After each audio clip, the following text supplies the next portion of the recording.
Hey guys, welcome back. It is the 180th video here on the Friday Vlog, where we discuss activity that goes on here with the BuzWeaver channel. That includes things like current events, headlines that are in the news, social media, pop culture, technology, and items of interest that come up during the week that allow us to have a little bit of a dialogue. If this is your first time here, welcome. If you're following me on Alternative Tech, I appreciate all your guys' support, and of course, all of you here on YouTube.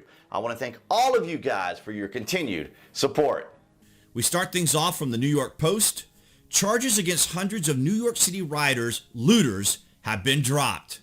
Hundreds of alleged looters and rioters busted last year in protest over George Floyd's murder by police have had their charges dropped, according to NYPD data, figures ripped as disgusting by a local business owner.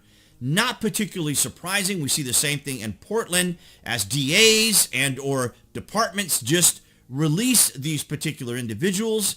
And yet this week I watched Joe Biden say that he's going to work harder to cull or eliminate white supremacy. So I ask you guys who have been watching, as this is the 180th video here on the channel, so thank you all for your support. Be sure to click that like button, and if you haven't already, be sure you are subscribed, because we have talked about this in the 3 years, or as of the 180th video, about how DAs, the attorneys in these areas, city officials, even the mayors, and even governors in these particular cities are just releasing these individuals. Yet, apparently, white supremacy is a big problem. And I ask you guys, do you know anyone on Twitter? Have you seen article after article? Have you seen day after day after day, if not an entire year, where we see white supremacy dominating out there in the streets? Are they vandalizing? Are they spray painting? Are they setting things on fire? Are they assaulting people? Have you seen any articles on white supremacy? You would think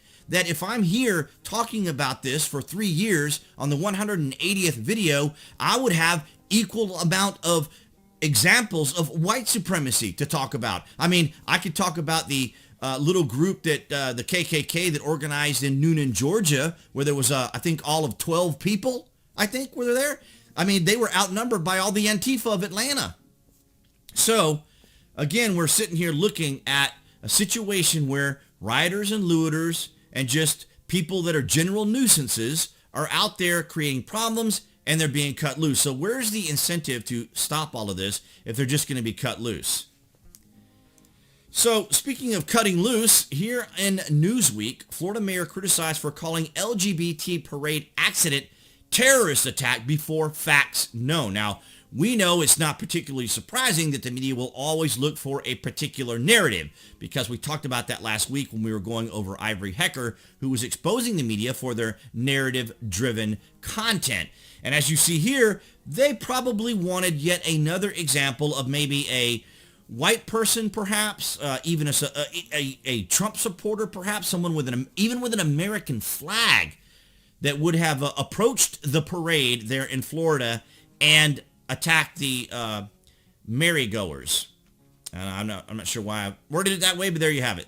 The mayor of Fort Lauderdale, Florida, has been asked to apologize after he claimed that the driver of the truck who hit a crowd at the Stonewall Pride Parade in Wilton Manors on Saturday was a terrorist, because this is immediately where they go. As soon as they're attacked, as soon as their ilk, as soon as their group of people, their obviously their tribe, I guess is the best way to describe it. We'll get into that kind of language later.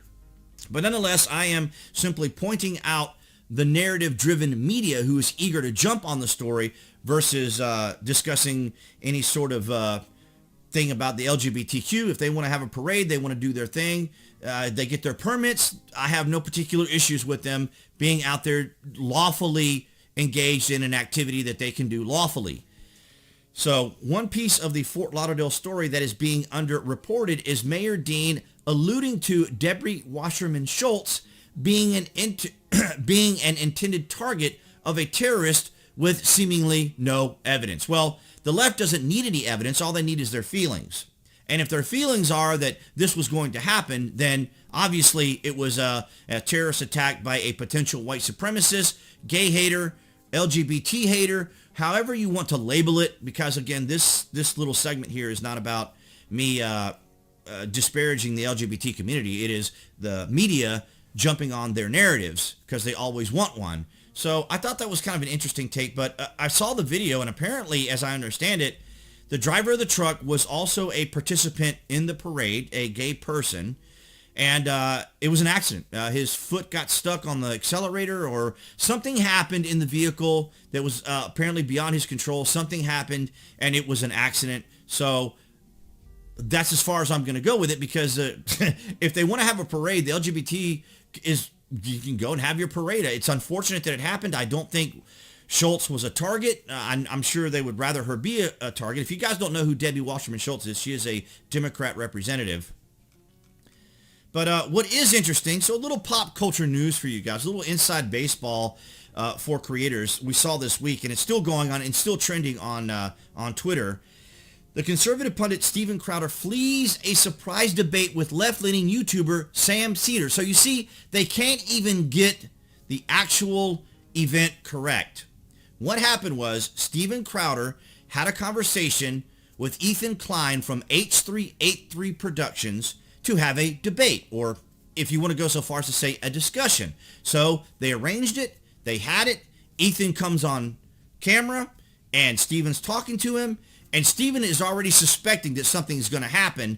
And as they begin to speak, Ethan starts going into his little back-walking language, and then he pops up Sam Seder. Now, Sam Seder has been a YouTuber for pretty much since the beginning of YouTube, from 2006. He is a political pundit, agitator, and general activist for the left, who is shunned and blacklisted by many podcasters and commentators because he just basically just takes over anytime he's in front of a camera. So what ended up happening was Steven had arranged this discussion or debate with Ethan Klein from H383 Productions. I don't have anything against Ethan, his wife, their channel, or anything particular against Steven. I think they both do very cringy type things. I do find Steven entertaining at a level because he does irritate the left to no extent, very similar to how President Trump affects the left. So, of course, I just kind of find it funny that Steven can irritate this group of people so badly. But they can't even get it right. They can't even get his stories right.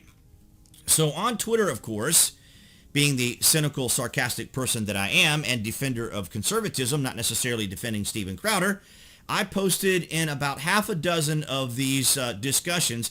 It may be fair to say that it's just pure internet drama.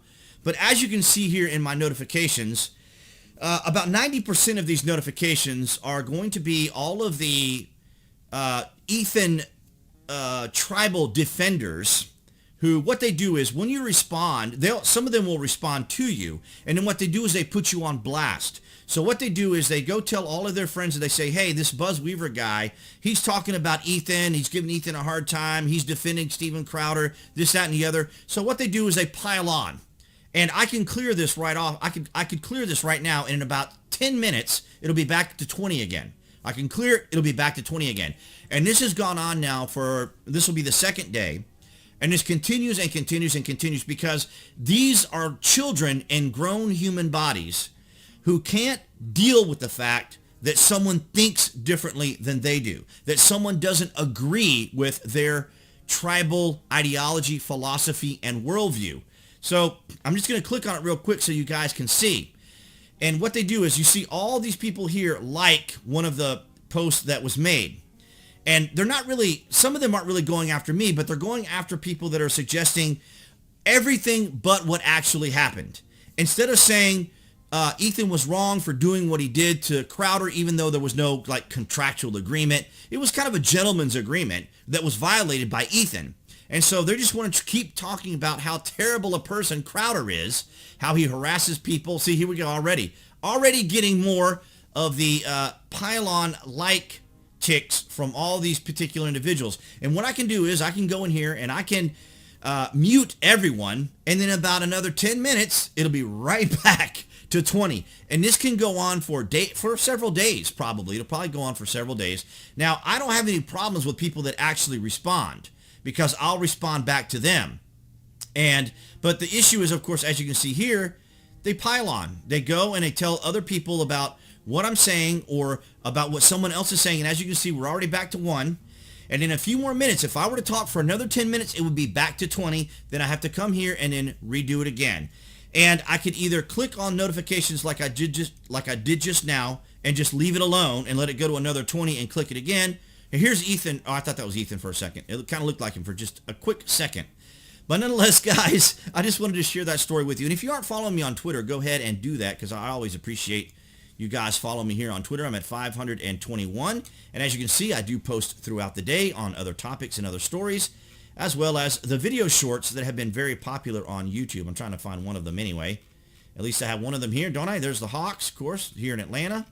And here's my video shorts that I've been doing lately on Battlefield, some of the gaming shorts that I have been doing. But nonetheless, guys, that is the current situation, and we are already up to 2. So if I were to talk another 7 minutes, as I just mentioned, it would be back up to 20. Now we're up to 3. But nonetheless, guys, that's what I wanted to cover for you guys this week.